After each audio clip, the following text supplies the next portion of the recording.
et merci de nous retrouver au sommaire de notre matinale. C'est un terrorisme industriel qui s'est fait sa place au Mali et ce, bien au-delà de l'intervention, du domaine d'intervention des forces françaises. Les forces françaises qui parlent donc de ce terrorisme industriel, on en reparlera avec Élie Carmon ce matin. Bonjour et merci de nous rejoindre sur le plateau de la matinale. Et puis en deuxième partie d'émission, nous recevrons Georges Loinger, cet Alsacien passeur d'enfants qui viendra nous raconter ses 102 ans d'histoire. On passe à présent à l'actualité avec Elsa Mimoun. Elsa, bonjour. Et aujourd'hui, ce qui est dans les titres ce matin, ce sont les rebelles donc et leur victoire symbolique à Raqqa en Syrie. Effectivement, les rebelles ont remporté lundi leur victoire la plus importante depuis le début de la révolte en Syrie en s'emparant d'un chef-lieu de province à Raqqa. Une statue de Hafez al-Assad, prédécesseur et père de l'actuel président Bachar al-Assad, a été détruite selon une vidéo mise en ligne par des militants proches de la frontière turque. La ville de Raqqa comptait 240 000 habitants, mais plus de 800 000 déplacés sont venus s'y installer depuis le début du conflit en mars 2011. Israël affirme ne pas pouvoir ignorer les débordements de la guerre civile en Syrie qui met en danger indirectement les citoyens israéliens. C'est ce qu'a déclaré dans une lettre au Conseil de sécurité l'ambassadeur israélien Ron Prosor à l'ONU. Israël a également mis en garde le Conseil de sécurité de l'ONU des risques de contagion de la guerre civile syrienne au-delà de ses frontières et a enfin fait référence aux obus tirés sur le Golan israélien ces dernières semaines. Les discussions continuent loin des caméras. Le chef du parti Yesh Atid et le Premier ministre se seraient entretenus vendredi dernier sans en référer aux médias. Cependant, Yair Lapid n'est pas apparu très optimiste lors d'un meeting lundi. Les négociations pour la coalition sont loin d'être résolues. La politique israélienne est une politique de surprise, c'est ce qu'a affirmé Yair Lapid. Ce sont donc aujourd'hui les portefeuilles ministériels qui sont l'enjeu de ces discussions. Le Premier ministre israélien Benyamin Netanyahou a couronné la séance plénière du matin du deuxième jour de l'EPAC en confirmant son engagement à empêcher l'Iran d'acquérir la capacité de construire une arme nucléaire. Le Premier ministre s'est exprimé par vidéoconférence depuis Jérusalem. Il a déclaré que la République islamique n'avait toujours pas franchi la ligne rouge que j'ai dessinée à l'Organisation des Nations Unies en septembre dernier, mais elle s'apprête à franchir cette ligne très rapidement. Nous ne pouvons pas permettre à l'Iran de franchir la ligne rouge. Fin de citation. John Kerry en visite en Arabie Saoudite dans le cadre de sa première tournée officielle à l'étranger. Il s'est exprimé à propos du nucléaire iranien. Les pourparlers ne peuvent pas durer sans cesse. Téhéran doit s'engager clairement à la table des négociations. C'est ce qu'a déclaré John Kerry. L'Arabie Saoudite s'est associée à cette déclaration, le pays qui reste le principal adversaire régional de Téhéran. Des soldats tchadiens revenus du front au Nord Mali ont montré à des journalistes des photographies du cadavre d'un combattant islamiste ressemblant à Mokhtar Belmokhtar, affirmant qu'il s'agit bien du chef djihadiste dont le Tchad a annoncé la mort samedi dernier. Sur son site internet, RFI a publié lundi donc cette photographie obtenue par son envoyé spécial à Tessalit, montrant le visage maculé de sang d'un homme barbu en treillis difficilement identifiable, prise par un militaire tchadien à l'aide d'un téléphone portable. La mort du chef djihadiste commanditaire de la prise d'otage sanglante du complexe gazier algérien en janvier dernier n'a pas été confirmée par la France. Si c'est le cas, ce sera une bonne nouvelle, c'est ce qu'a déclaré le ministre de la Défense, Jean-Yves Le Drian. Un nombre record d'électeurs se sont déplacés lundi au Kenya pour choisir leur nouveau président avec l'espoir de tourner la page du précédent scrutin qui avait viré au bain de sang 5 ans plus tôt. Quelques heures avant le début du vote, 6 policiers ont été tués par des inconnus dans la région côtière de Mombasa. Seul acte de violence notable à l'exception d'une série d'attentats non meurtriers à la frontière somalienne traditionnellement instable. L'image dominante est restée celle de ces impressionnantes files d'électeurs, une participation très significative avec 70% des 17h et environ donc 14,3 millions d'électeurs. Le président vénézuélien Hugo Chavez, qui souffre d'un cancer depuis 2011 et a vu son état de santé se détériorer ces dernières semaines, il est victime d'une nouvelle infection respiratoire grave. Le leader socialiste à la tête du Venezuela depuis 14 ans n'a plus été aperçu publiquement depuis son opération du 11 décembre dernier à La Havane, où il était opéré pour la 4e fois pour un cancer diagnostiqué en 2011. L'entourage de Chavez, qui dans un premier temps a cherché à atténuer la gravité de la situation, a fini par révéler le 22 février dernier que l'évolution de l'état de santé du chef de l'État était réellement inquiétant. Et on termine avec du sport. David Beckham qui a quitté la Ligue nord-américaine de football fin janvier pour devenir la nouvelle vedette du Paris Saint-Germain a été nommé ambassadeur de la Super League chinoise. C'est ce qu'ont annoncé les organisateurs du championnat asiatique afin de redorer donc l'image de ce sport terni par les scandales dans le pays. Elsa, merci pour ce point sur l'actualité.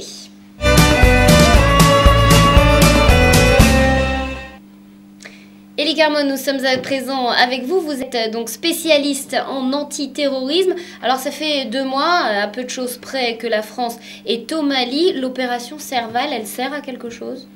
Oui, elle est très importante et il y a eu déjà beaucoup de succès sur le terrain parce qu'on a libéré pratiquement tous les endroits, les villes surtout, qui étaient occupées par les islamistes. Mais c'est un combat à long terme parce que justement c'est un territoire énorme, le Sahel, très difficile, là où les islamistes ont certains soutiens de la population touareg, surtout certaines tribus, donc c'est un combat qui va continuer. Est-ce qu'on peut aujourd'hui craindre, on en parlait au niveau de la Syrie, une contagion régionale, est-ce qu'au Mali aussi on a ce genre de risque de contagion régionale, conflit? Oui, déjà il y a des pays comme la Mauritanie, l'Algérie, le Niger et le Nigeria. On a vu le fait qu'on a pris des otages au Cameroun qui sont ensuite passés au Nigeria par le groupe Boko Haram. Donc il y a déjà un problème régional et même, je dirais, continental pour l'Afrique. Le problème continental, c'est notamment l'islam radical. C'est devenu une composante incontournable de la géopolitique du continent africain. Un mal contre lequel les Occidentaux ont du mal à trouver les remèdes.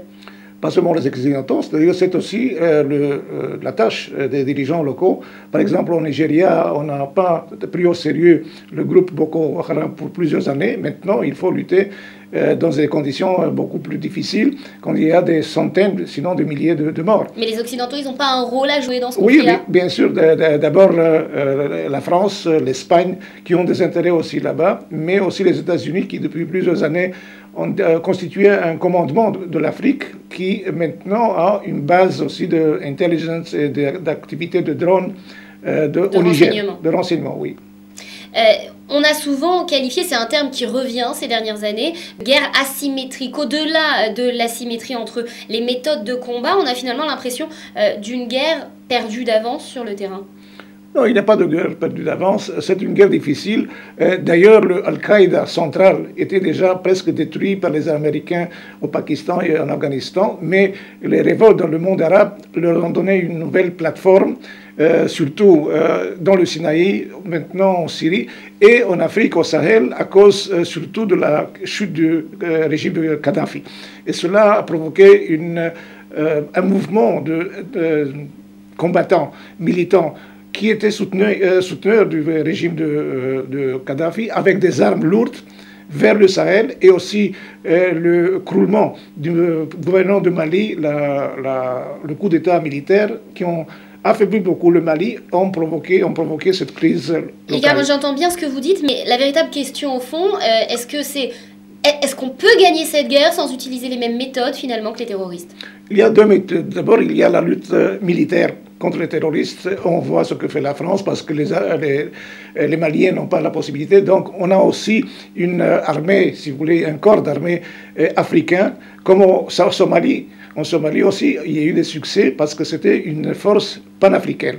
Mais aussi, il y a des questions sociales, économiques et politiques de ces pays, parce qu'il faut reconstruire l'infrastructure économique. Il faut aider, par exemple, les Touaregs qui veulent l'indépendance, arriver à un consensus, à un accord avec eux pour ne pas les jeter dans les bras de l'insurrection et du djihadisme. Alors, le terrorisme, on le sait, il a besoin d'être financé. Il a trouvé le moyen de le faire. Trafic de drogue, trafic d'armes, des rackets d'ampleur nationale. Est-ce que finalement, c'est pas aussi finalement ça le meilleur moyen d'étouffer à la source les activités terroristes dans la région? Ah oui, mais c'est très difficile dans ces conditions, je dis, du Sahel. Par exemple, Belmokhtar, lui, il a obtenu des sommes énormes à travers la prise d'otages. Plus de 50 millions d'euros probablement. Il y a aussi des pays du Golfe, surtout le Qatar, qui pareil, il finance presque tous ces groupes pour des raisons qui sont, disons, de la politique internationale et régionale du Qatar. Et cela, justement, donne du sang financiers à ces groupes et mettent en danger les pays voisins et les intérêts occidentaux. Est-ce que ce que vous êtes en train de me dire, c'est que l'asphyxie dans laquelle se trouve l'Afrique depuis plusieurs années, on doit l'imputer aux terroristes d'une certaine façon? Non, je veux dire que le terroriste de AQMI était en défensive. Justement, jusqu'il y a 2 ans, ils n'ont pas réussi à avancer la stratégie de Bin Laden d'une action globale. Ils se sont retirés vers le Sahel. C'était surtout la lutte contre le régime en Algérie, mais la révolte, disons, arabe, et surtout ce qui s'est passé, comme je dis, en Libye, cela a influencé, et au Mali aussi, cela a influencé le développement d'une nouvelle menace beaucoup plus importante que par le passé. Alors, vous l'avez dit, on l'a compris, l'Afrique aujourd'hui grouille d'organisations terroristes de tous bords, de tout genre, qui dépassent de loin la circonférence supposée de la nébuleuse d'Al-Qaïda. Est-ce qu'il existe entre toutes ces organisations une certaine unité, une stratégie commune ? Non, il y a une alliance tactique, surtout dans le Sahel, entre l'AQMI, qui a utilisé justement ces groupes comme Ansar al-Din, des factions qui sont sorties du AQMI, et des groupes Touareg qui luttent pour l'indépendance internationale, comme le Mouvement national de libération de l'Azawad. Mais on a vu par exemple que AQMI, le leader de AQMI, Abdelmalek Droukdel, a critiqué justement ceux qui luttaient dans le sud, qui ont occupé Tombouctou, qui ont détruit des symboles de la tradition locale, et dit qu'il faut utiliser justement, tenter de faire une coalition entre ces groupes pour arriver à la victoire finale, et ensuite se rendre maître de la situation. Mais il n'y a pas vraiment d'unité dans tous ces groupes. D'unité au sens propre. Oui, il y a une... Pardon. On va terminer cette interview avec une question, celle des otages. La politique de l'Occident est assez floue concernant les otages. On le sait, des rançons sont versées. Côté politique, on n'admet pas ce principe, s'ils se refusent à l'accepter. Est-ce que finalement c'est ça le talon d'Achille de l'Occident? C'est un des talons d'Achille, c'est-à-dire on sait que par exemple l'Allemagne, l'Autriche ont payé des sommes très importantes. Il y a aussi des groupes privés qui peuvent payer la rançon de leurs familiers ou de leurs employés. Mais ça, des pays comme les États-Unis ou la Grande-Bretagne ne le font pas. Et donc, il faut aussi une unité de vue entre les pays occidentaux. Et aussi, il faut savoir qu'il y a un autre groupe, disons, de terroristes qui menacent le continent, c'est l'Iran et son bras droit, le Alors Hezbollah. c'est ce que vous m'expliquiez juste avant d'entamer cette interview en direct, c'est que finalement ces organisations, elles opèrent pas forcément de leur propre chef et elles sont pas forcément nées de leur propre chef, mais la main de l'Iran et notamment et également du Hezbollah libanais est largement perçue dans cette partie de l'Afrique. Dans certains pays, par exemple au Kenya, dernièrement au Nigeria, dans l'Afrique française, ex-française, disons, de langue française, Côte d'Ivoire, Bénin, Gabon, il y a l'infrastructure qui est basée sur des communautés locales libanaises chiites. Et depuis les années 80 déjà, Hezbollah est présent. Et on a vu dernièrement au Nigeria où les services d'intelligence iraniens ont recruté un chef chiite local pour organiser une cellule pour s'attaquer tant aux objectifs israéliens, américains et juifs d'ailleurs, Chabad, mais aussi contre des personnalités nigérianes qui étaient considérées comme opposées aux intérêts de l'Iran. Elie Carmon, merci d'être venu sur ce plateau ce matin et merci pour votre analyse. Merci à vous.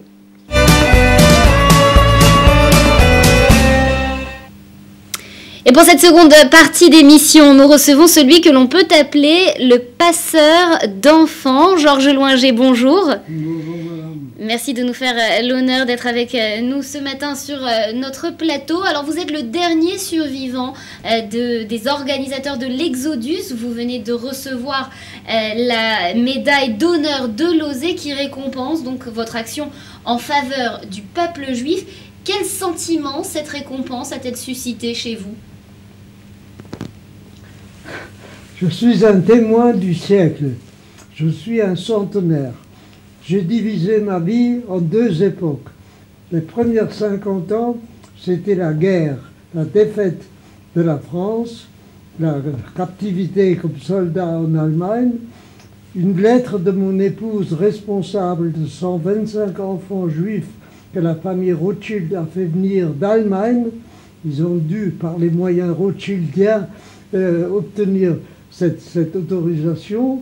Et j'ai donc été mis très vite face au problème de l'hitlérisme, du nazisme, parce que je suis né à Strasbourg, qui était allemande. Mon père était soldat dans les armées austro-hongroises. Donc j'ai été bien préparé pour savoir que j'entrerais dans une période de guerre. Georges Loinger, sur votre veste, on aperçoit une médaille, la Légion d'honneur. Ça vous fait quoi d'avoir été honoré par cette distinction? C'est pas seulement la Légion d'honneur. Le gouvernement français m'a décoré et m'a donné le grade de commandeur de la Légion d'honneur parce que j'ai été introduit et incorporé très vite également, simultanément, dans la résistance française, en tant que le mot de Gaulle vous dit quelque chose, eh bien j'étais dans cette résistance qui a pris Charles de Gaulle comme chef. Georges Loinger, est-ce que vous me permettez une indélicatesse, si j'ose dire? Est-ce que je peux dire votre âge à l'antenne et à nos téléspectateurs? Madame, la vérité, c'est la vérité. Je suis centenaire. Vous avez 102 ans. Si on doit résumer cette vie empreinte d'histoire, l'histoire avec un grand H, quel est le moment qui vous a le plus marqué? Eh bien, il y a quelques jours, j'ai été reçu par le président de l'État d'Israël, Shimon Peres, et on n'a pas parlé. Il m'a dit: vous êtes un homme de 102 ans, bientôt 103 ans, et vous êtes encore vivant, comment vous avez fait? Et en réalité, j'étais fier. C'était pour moi le sommet de ma vie, en quelque sorte, d'être reçu par le président de l'État d'Israël. Alors, vous nous donnerez ces secrets de votre longévité. Est-ce que l'un des secrets, c'est s'occuper des autres, comme vous l'avez fait, et particulièrement des enfants? Vous avez eu, à l'égard des enfants, pendant la guerre et au-delà, une espèce de responsabilité paternelle très importante. Oui. L'histoire de la santé, je dois vous dire que j'étais un enfant de 7 mois. Ma mère était très inquiète parce que j'étais un peu fragile. Et ça m'a induit à chercher à savoir comment on fait pour être bien portant.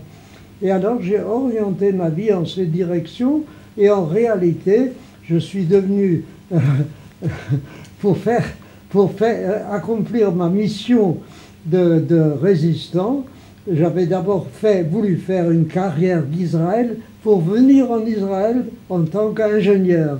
Mais c'est à ce moment-là qu'on m'a dit non, ce qu'il nous faut, c'est quelqu'un qui nous aide à faire face aux dangers qui nous menacent. Et enfin, j'étais fait soldat français qui a lutté dans le cadre de l'armée française. J'étais fait prisonnier sur les bords du Rhin avec mon régiment, le 172e régiment d'infanterie. Et j'étais dans un stalag en Allemagne et il ne m'est rien arrivé parce que je n'ai pas été déclaré comme juif. J'ai été déclaré comme alsacien. Le but ultime finalement de toute cette richesse dans votre vie, c'était de sauver des enfants. Comment on sauve des milliers d'enfants comme vous l'avez fait? Oui, mais ça c'est venu beaucoup plus tard, quand le moment est venu. Quand je reviens d'Allemagne, évadé à travers l'Allemagne, etc., mon épouse était directrice de l'œuvre de la Guette, créée par les Rothschild, et les Rothschild sont partis à l'étranger devant le danger, mais avant, ils avaient accueilli 125 enfants, installés très bien dans un château, traités comme des enfants aimés et gâtés, mais quand on a compris ce de quoi il s'agissait, les Rothschild sont partis en dehors, la banque a été transférée à la Bourboule et la banque nous a amenés avec elle à la Bourboule, nous a installé les enfants dans un hôtel et ça c'était en 1939, autour de ces années-là. Les enfants ont été soignés comme des enfants gâtés par les Rothschild, mais on les a transférés à la Bourboule. C'est la montagne, c'était déjà plus rude de trouver l'alimentation qu'il fallait, mais enfin, ils étaient protégés. Mais tout ça tout ça, la guerre perdue pour la France a fait que les nazis qui avaient le projet, Hitler avait le projet de nous détruire, ça s'est mis en place, ça a mis un peu de temps, mais ça s'est... Mais vous avez contribué à faire en sorte que ça ne se réalise pas. Vous avez sauvé un grand nombre d'enfants, il y en a aussi d'autres que vous n'avez pas réussi à sauver. Comment est-ce qu'on arrive à faire face à ces pertes humaines? Madame, tous les résistants juifs, nous savions que nous étions en danger de mort. Mais ça c'était pas important pour nous, nous étions des résistants. Nous ne voulions pas admettre qu'on extermine les familles juives. Et les enfants dont je me suis occupé dans le cadre de l'OSE, l'œuvre de secours aux enfants, c'est qu'il fallait les cacher. Et là-dedans, dans le groupe des centaines, plus de 1500 enfants que l'OSE a abrité dans ces maisons, il y avait 200 enfants, 220 enfants religieux, dont les parents étaient très pratiquants, qui ont été déportés. Alors l'OSE a pu trouver ces enfants, a pu les créer pour eux des maisons cachères où on priait, où on mangeait cachère, etc. Et, oui. L'autre grande œuvre de votre vie, ça a été l'opération Exodus. Vous avez été contacté par les autorités israéliennes pour faire partie des organisateurs de cette opération. Qui est-ce qui vous a contacté? Comment ça s'est passé? C'était pas encore israélien, c'était avant. Par les autorités, oui. C'était avant. La Palestine mandataire. Ça s'est passé le plus simplement du monde. J'étais donc revenu de mon camp de prisonnier. Je commençais à m'occuper de l'OSE, des enfants en difficulté. Comme je suis un spécialiste de problèmes physiques d'enfants, j'ai pu faire ça. Et un jour, j'ai été contacté, on me dit, j'ai su ça après, que c'était le Mossad, qu'il voulait que 2 chefs du Mossad étaient à Paris et voulaient me voir. J'ai eu rendez-vous avec les 2 chefs du Mossad et ils m'ont dit voilà, nous sommes à la veille de la création de l'État d'Israël, mais il faut un événement considérable pour que l'ONU, qui va décider de la création de cet État, sache pourquoi le peuple juif est en danger. Alors c'est ça, parce que vous l'avez souvent décrié, cette opération Exodus, comme étant finalement un coup de publicité, un plan marketing de la part des autorités du Mossad et de cette Palestine mandataire. Pourquoi? Oui, mais j'ai très bien compris que ces organisateurs de cette affaire qu'on appelle Exodus a un but politique. Il fallait, Ben Gurion avait besoin d'un événement international pour bien rappeler au monde les douleurs et les misères et les souffrances du peuple juif, et qu'il fallait créer un État d'Israël pour être ce que nous sommes, des juifs, avec une religion pratiquée comme elle le souhaite. Et alors, on a l'État d'Israël en naissance, a donc inventé cette histoire de l'Exodus, et on avait besoin de moi pour ça. C'est un peu... on m'a dit il fallait un juif français que nous connaissons, en qui nous avons confiance, pour organiser le départ du bateau d'Exodus de France. Parce que ce bateau est venu en France, dans une ville qui s'appelait Sète, et dont le maire était ministre de l'Intérieur. Donc, il était avec nous. Ce qui donne encore plus de symbolisme et de relief à votre présence aujourd'hui même sur le sol israélien. Merci beaucoup, Georges Loinger, d'avoir été avec nous ce matin. Merci infiniment.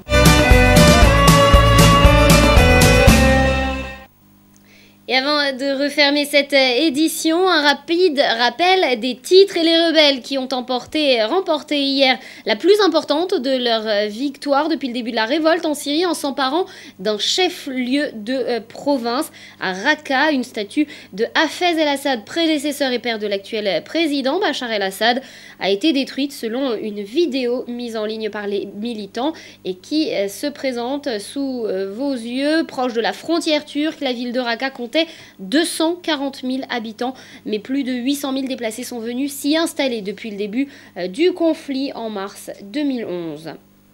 Le Premier ministre israélien Benjamin Netanyahou a couronné la séance plénière du matin du deuxième jour de l'EPAC en confirmant son engagement à empêcher l'Iran de se doter de l'arme nucléaire. Le Premier ministre s'est exprimé par vidéoconférence depuis Jérusalem. Il a déclaré que la République islamique n'avait toujours pas franchi la ligne rouge qu'il a dessinée à l'Organisation des Nations Unies en septembre dernier, mais qu'elle s'apprêtait à franchir cette ligne très rapidement. Nous ne pouvons pas permettre à l'Iran de franchir cette ligne rouge, c'est ce qu'il a déclaré lors de cette vidéoconférence.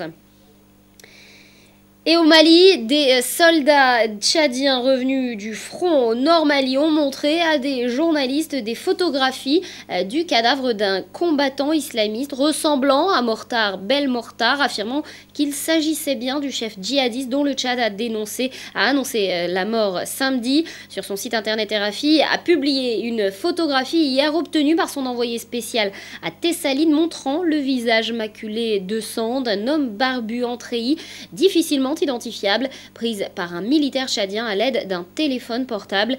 La mort du chef djihadiste commanditaire de la prise d'otages sanglante du complexe gazier algérien et une menace n'a pas été confirmée par la France. Si c'est le cas, ce sera une bonne nouvelle, c'est ce qu'a déclaré le ministre de la Défense, Jean-Yves Le Drian.